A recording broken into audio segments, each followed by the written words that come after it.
Welcome back to the Bnai Zion Corner. Every week we'll be talking to some of the most dedicated people of Bnai Zion whose mission is to build a more healthy, inclusive, and vibrant Israel through the over 100 capital projects they have built over the last 110 years. Last week on our broadcast, we had the incredible Miri Frankel Miller, who grew up in the Bnai Zion world. Her parents are strong Zionists, very involved in the Bnai Zion. Now Miri is stepping up to the plate and is helping Bnai Zion look forward to the next generation of passionate Zionists who want to see Israel continue to grow. Mary also told us about Bnai Zion's upcoming game day event at Citi Field on July 8th. It's the Mess versus the Rays, and our listeners can go to www.bnaizion.org for more information and to purchase tickets. Tonight, we're especially excited to welcome our next Bnai Zion guest. Alan Schwartz has been a board member and treasurer of the national branch of Bnai Zion for more than a decade and was even the New York chapter's president for several years. He's here with us now to talk about Bnai Zion. Hello, Alan. Welcome to the broadcast. Thank you for joining us. Hey, Zev. Thanks for having me. It's so great to be here. Thank you. I'm looking forward to our conversation. Can you tell our listeners, Alan, how you originally got involved in Bnai Zion? It's quite an interesting story, probably something you wouldn't expect. I'm a huge hockey fan, and I'm actually an original season ticket holder of the New York Islanders, and that goes back to 1972, so I hope I'm not dating myself too much. But 10, 11 years ago, I saw an ad for an event to meet Bobby Nystrom, and for those of you who don't know who Bobby Nystrom is, he actually scored the winning goal for the first Stanley Cup championship that the New York Islanders won in 1980. So I called my son up, and he was in high school at the time, and he was actually a hockey player, and he said, hey, do you want to meet Bobby Nystrom? And he said, of course. So we went. It turned out to be Bnai Zion, and that's when I first heard their name. I hadn't heard of them up till then. And from that point on, I got more involved. So I guess you scored. Wow. That's how you introduced Bnai Zion. Through sure hockey, did. Right? What a great story. So, but there must be more to the story, though. What kept you interested in going back to the organization time and again? There are lots of Jewish organizations out there. I think we're blessed with more Jewish organizations than Jews. Why do you stick with Bnai Zion?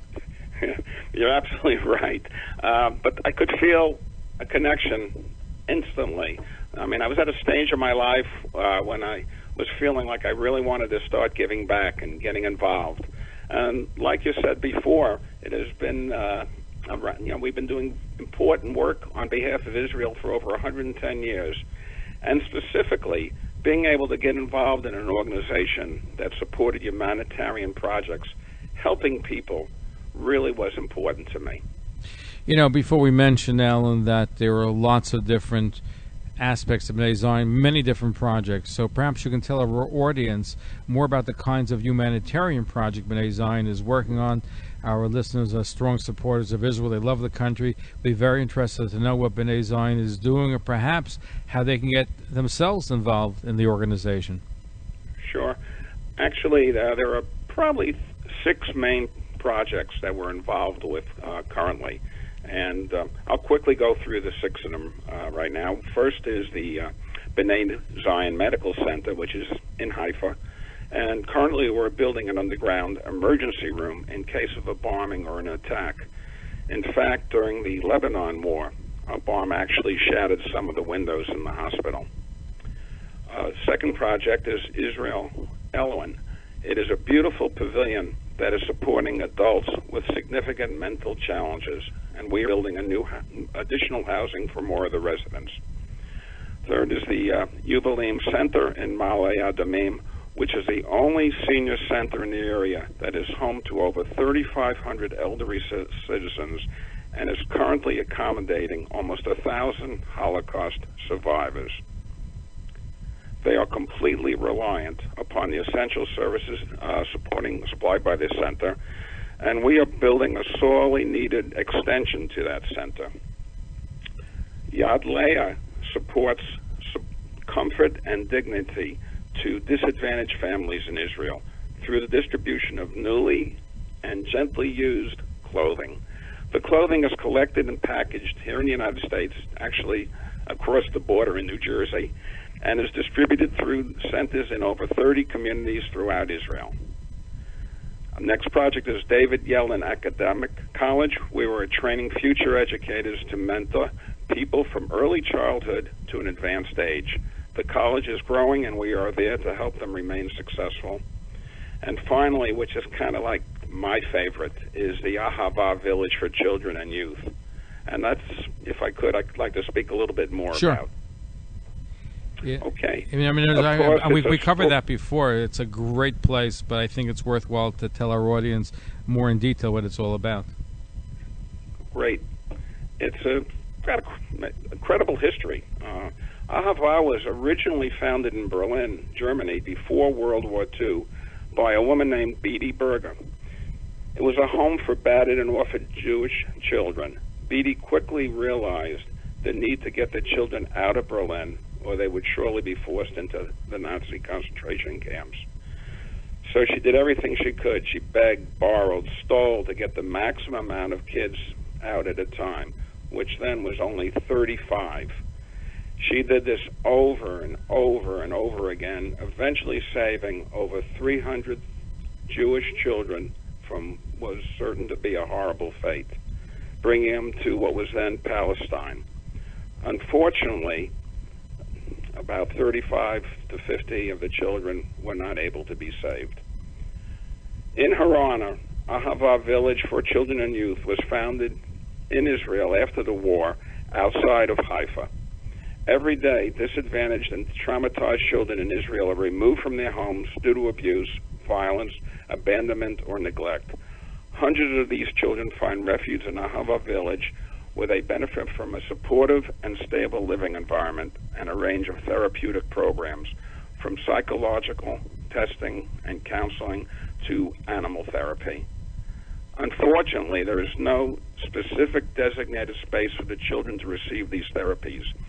Instead, the therapists and their tools are spread out across the village campus, often in spaces not intended for therapeutic activities.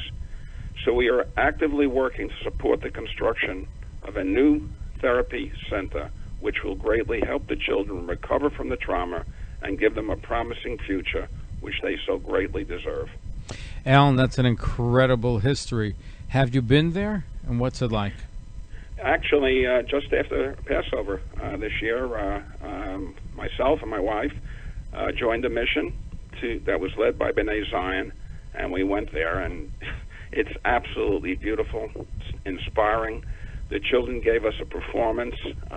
They sang, they danced, and we could see the learning that goes through the therapy of actually doing acting, and also they have a farm there where several different kinds of animals, and they rely heavily on pet therapy, and they find, and we could see it in action, how effective that treatment is.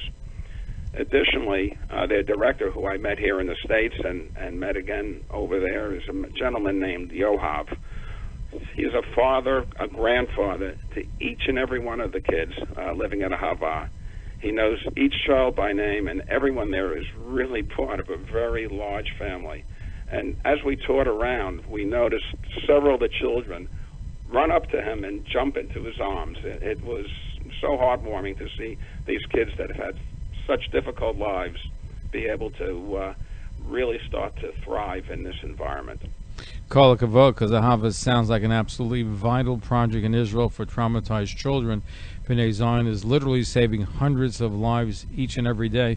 You mentioned, Alan, that you visited the project while on a mission for Bnai Zion. Will there be any other missions coming up that our listeners should know about? Yeah, we have two coming up within the next year, actually. One is in December, from December 1st to December 9th, which is our Hanukkah mission, which will be led by Rabbi Eli Abadai. And then we will be having another one in May of 2019, also from the 1st to the 9th. So again, that's in December this year and May of next year.